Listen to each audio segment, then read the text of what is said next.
Isang magandang hapon mga kaibigan. Latest weather update tayo ngayong hapon po ng Miyerkules, April 17, 2024. Pero bago tayo magpatuloy, pa-like and subscribe and pahit na rin ang notification bell para ma-notify ka kaibigan sa ating mga daily and latest weather update. Mga kaibigan, meron pa rin po tayong hypnosis ngayon galing sa DOST Pag-asa.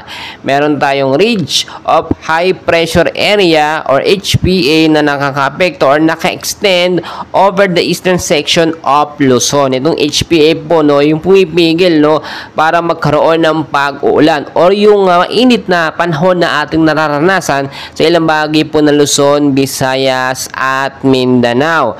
So ngayong umaga po, tanghali at sa hapon, naitala po yung pinakamainit from 40 to 45 degrees Celsius po.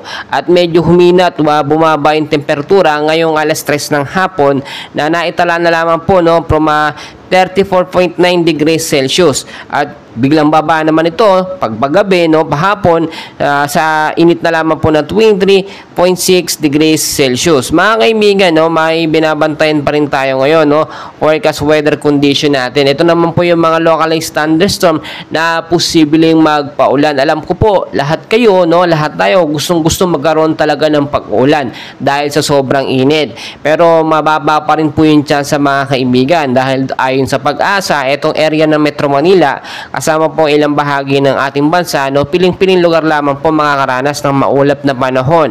At itong mga piling-piling lugar, pinag-iingat sa mga posibleng rain showers or thunderstorm. Dulot po yan ng localized thunderstorm. Kung sakaling magkaroon ng malakas na pag-ulan, panigurado magkakaroon po ito ng pagbabaha, kaya mag-ingat tayo. Gayun din, kung sakali man, mag-ingat din tayo sa posibleng landslide. And as of now mga kaibigan, wala pa naman tayong binabantayang bagyo sa loob ng Philippine Area of Responsibility.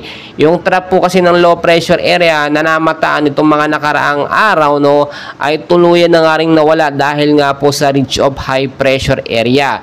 Pero ayon sa Pag-asa, posibleng isang bagyo ang pumasok bago po matapos ang buwan ng Abril. And hopefully nga sana wag malakas na bagyo, kahit yung tama na pag-ulan lang, kasi ngayon sobrang init, hindi po tayo nakakaranas ng tag-ulan, or sabihin natin isang bugsong ulan, wala po tayo nararanasan. Ilang buwan na lang po simula ngayon ay magiging rainy season na rin po, matatapos na rin po ang heat season. So hintay-hintay na lamang po tayo.